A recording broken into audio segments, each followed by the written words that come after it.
Hi, my name is Bryant Golden. I am the host of Unfiltered Radio, and I'm the lead pastor of Centerpoint Church in the Tampa, Florida area. And this program exists to start unfiltered conversations that inspire people to live with purpose. So regardless of your background, we really want to meet you where you are and help you on your life journey. Unfiltered Radio is also a listener-supported program. So if our messages have helped you and you want to help us continue the reach of this program around the country, you can go give a financial gift at unfilteredradio.com/donate. I hope today's message encourages you and inspires you.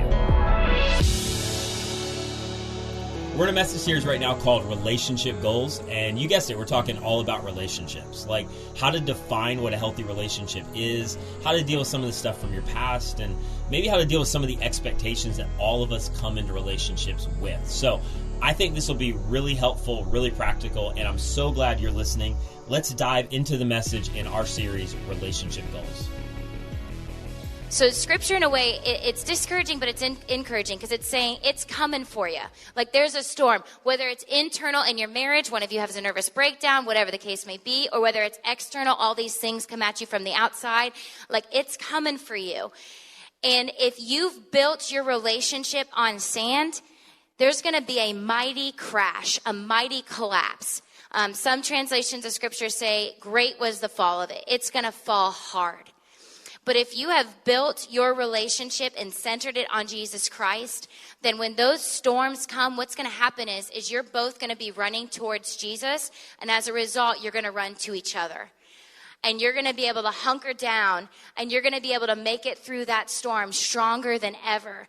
But you have to build on the foundation and you have to center your lives on Jesus Christ. I think the thing is like sometimes because the first year it was stuff in us, yes. And then, ninth year, whatever that was, it was stuff that happened to us. And I think we have this idea that those storms, whatever they are, wherever they're coming from, that they can steal those things that make a great marriage. And the reality is they can't steal anything. Yeah. And that if you have literally placed your relationship on the foundation of we're going to put Jesus at the center, not only does it not steal those things in terms of peace, contentment, intimacy, it exaggerates all of those things. Like you literally get more of it. And one of the things that we would say over this last year is that our relationship and intimacy is closer than it's ever been before through the most difficult moments of our life. And I think because that was 9 years of sowing and reaping to be ready for those seasons. And so I would just say this, like your life is going to be centered on something. Yeah. It's going to be centered on your image. It's going to be centered on you and trying to get yours out of the relationship, which is a lot of relationships. It's going to be on your kids. It's going to be on your career. It's going to be on something. I don't really have time to do this, but I'm going to do it real fast because I just want to show you this real quick. Like whatever is in the center is going to guide everything else. So whatever is in the center of your relationship is going to lead your values and beliefs. And then ultimately out of your values and beliefs are going to be your decisions. And then out of your decisions ultimately is going to be your influence and your impact. And all you have to do is follow the trail. For some of us, our kids are at the center. And so we are programming and we are constructing our lives around something that should not be at the center. And so we're at a place right now where there's friction in our relationship because we're off balance. We're off center. Yeah. And it's leading to decisions and actions that ultimately are not leading to a great marriage. Or you've got image in the middle of this. And you've got so much anxiety and so much stress, and there's so much that's weighing on your marriage because you've placed something at the center that was never supposed to be the center. And now your actions and your decisions and your impact and your influence are not what you want it to be. Yeah. And ultimately, Jesus has got to be at the center, meaning like a long time ago, we had to make it a priority. We were going to be in community together. We were going to spend some time in the scriptures together, like just, God, we want to grow in a relationship with you. We were going to just do different things to where, like, we're talking about it in our home. And I get, like, you may be in a place to go, well, I have a spouse that's not in that place. Listen, you go first. Yeah. Like, I can't tell you how many times we've sat down with couples to go, if one of you in this relationship, I understand you can't control them, but if you would just go first, and listen, if you're a single person, and if you would just start now, yes, God could begin to do something. And so it really comes down to, hey, I'm surrendering my life to you. What does that look like? It's not rocket science. Like, where is God asking you to deal with an addiction? Where is God asking you to root out a habit? Where is God asking you to get into counseling with somebody because there's some stuff from your mom that you never dealt with? Where is God asking you to begin to make it a priority where like, I'm going to be in church, I'm going to be in community, I'm going to do those things that begin to ignite a growing relationship with Jesus. And here's the thing that I would say. You don't build a life of righteousness in the future on a foundation of sin today. Yeah. Like your present is going to become your future and it's going to impact every part of your life. And so you need, listen, if you're in a relationship right now, we're like, well, I don't know if they're ever going to make Jesus the center of their life. You go first. Yeah. And if you do, you have no idea what God could begin to do in that relationship. And if you're a single, I can't say this enough time, you start now. Yeah. You begin now because you're not going to get into a relationship and suddenly you're just going to flip the switch. And I would just say this last thing over this last year, we would never choose that. Yeah. But we would never trade what God did through it. And I'm telling you, it's possible no matter what comes your way if you're willing to build your relationship on the foundation of having Jesus at the center. Yes. Let's keep going. Okay, real quick. Yep. And we got to go real quick. I can make progress without effort. Listen, here's the and I know you get that lie, but listen, no marriage is turnkey. No. Like it's not plug and play. Can I get a witness at the really quiet 8:15 a.m. this morning? So I would just let me ask men this. If you approach your job like your marriage, would you have a job? Snap. I'm just asking out of love. Like, would you have a job? Well, and a lot of you might be sitting there thinking, like, my marriage isn't working.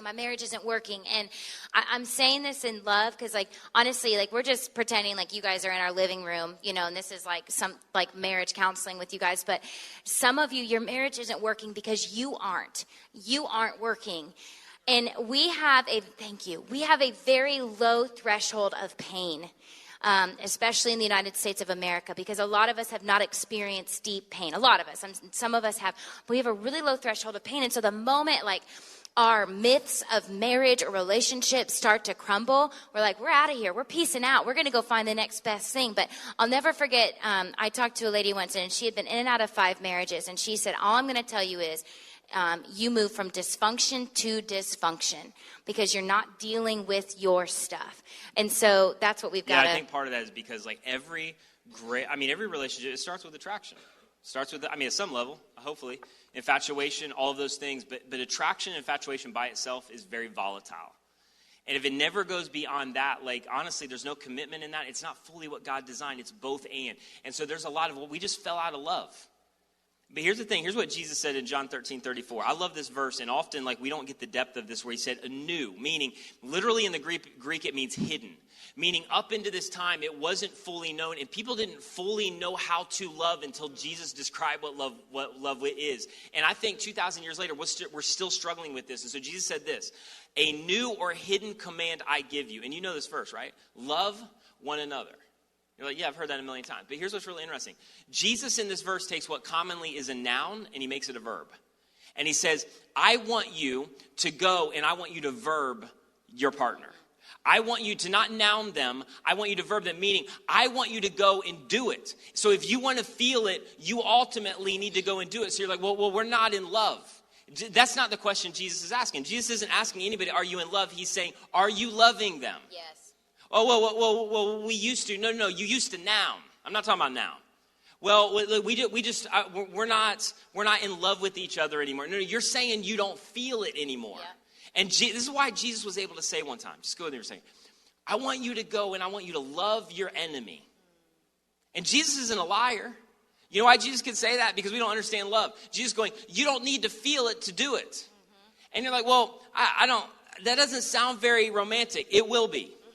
Like if you begin to ask the question we talked about a lot, what does love demand in my relationship with him or her? And then you go and you begin to do that because some of us have bought into that right person myth because the chemistry and the attraction and the infatuation is not what it used to be, which by the way, that takes no effort. Yeah. You can feel that with 1,000 people that gave you their wrong name at a Daytona spring break trip or whatever. You know what I'm talking about? Like that requires zero effort. But Jesus is going, no. What I'm inviting you into, you got to do something. And so if you want to feel it, you got to do it. Yeah. And the more you do it, by the way, guys, you will do it a whole lot more. Thanks again for listening to Unfiltered Radio. I want to encourage you to sign up for Bryant's weekly email. Bryant is the founder and host of Unfiltered Radio and the pastor of Centerpoint Church in Tampa, Florida.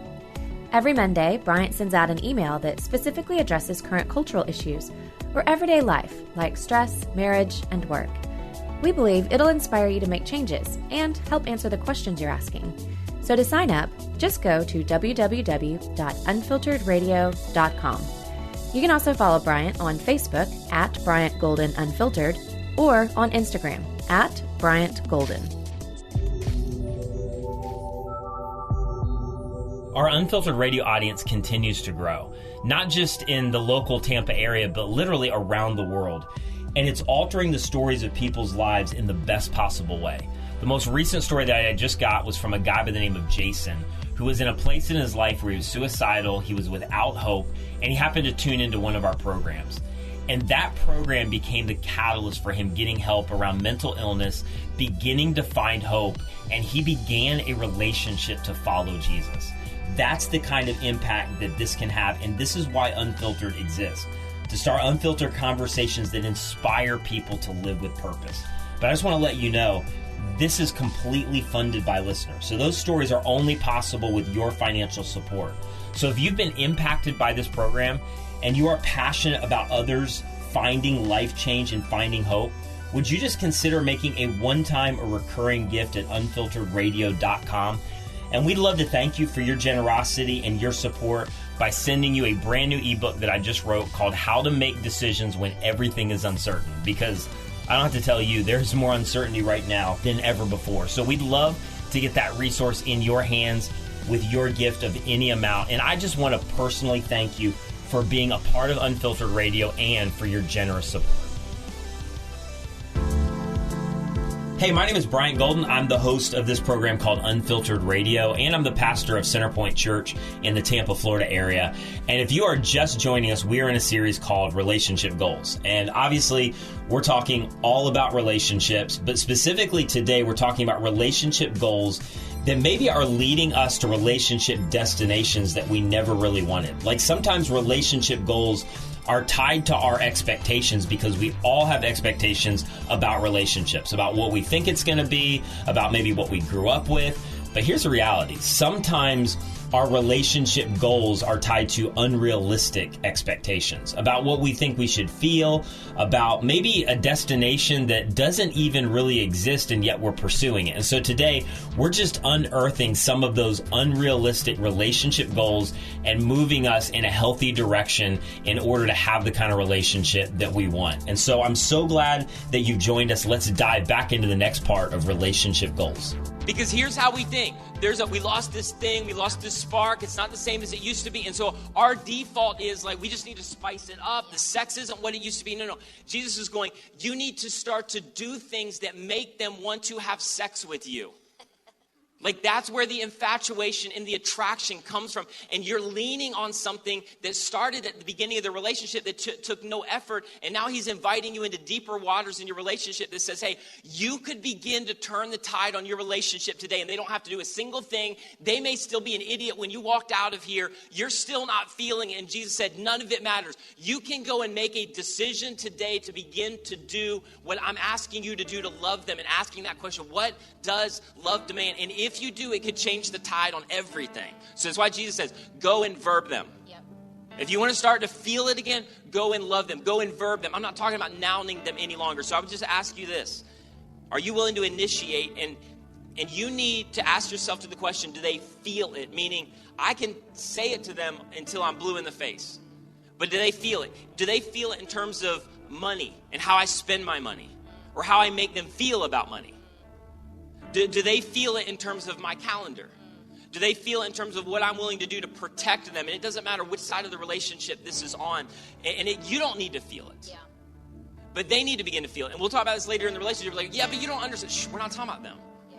This is what Christian marriage is. You're not Jesus' fault. You can ignore all of this. But it's to do for your spouse exactly what Jesus has done for you. That's it. And that sounds horrible. That's it. Until you do it. Yeah. And then eventually you get two people doing it. And I'm telling you, it's the greatest thing in the world. And I'm just going to end with this on this point. There was a time for most of you in your relationship that you did that. And somehow that went away. Yeah. And I think the last unrealistic expectation that kind of piggybacks on that is that I can require more than I'm willing to give.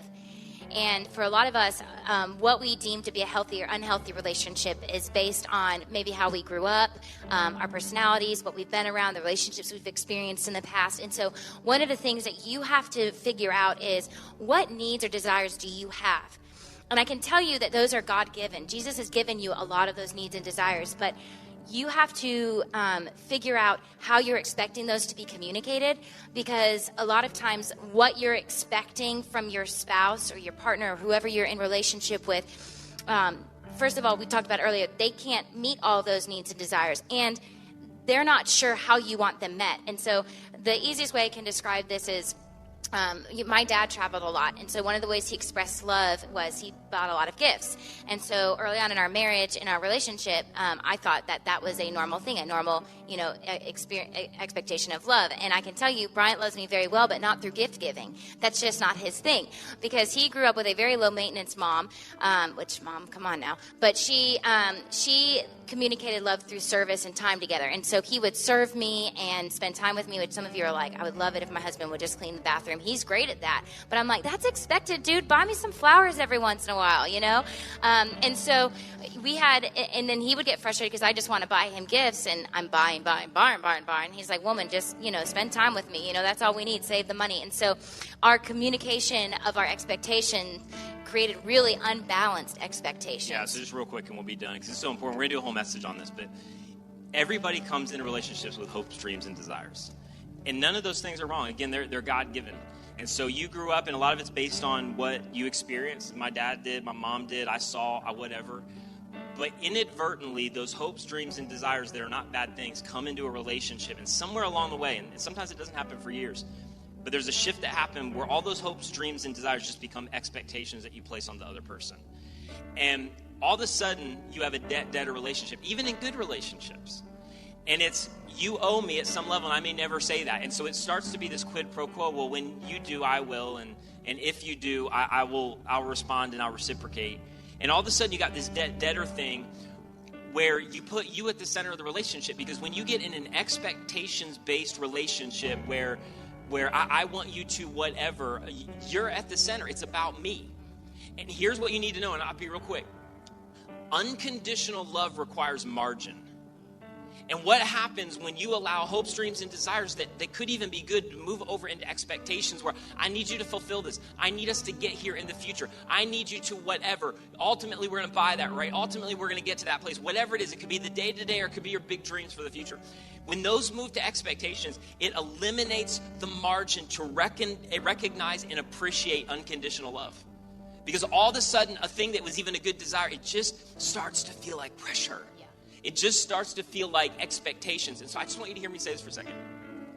When that happens, a lot of times you don't even know it's happening. All of a sudden, the margin for unconditional love goes away, because even in marriages where you're trying to communicate, I want you to know through this act of service, through what I'm doing and whatever, I want you to know I love you. I want you to know I lay down my life for you. I want you to know that this is me going, I'm all in. But in expectation-based relationship, they can't receive that. Because no matter what you do and no matter what your heart is behind it, they just receive it as that's what you should have done. That's the expectation. That's what I thought we agreed on. That's what my mom always did. And so I would just ask you this question, and there's so much more I could say, so hopefully you can get it in this abbreviated version. We'll come back to it. But here's one of the indicators to know, and I don't care how long you've been married, 30 years, 50 years, 10 years, 2 years. One of the things to pay attention to, is there any expressions of gratitude in our relationship anymore?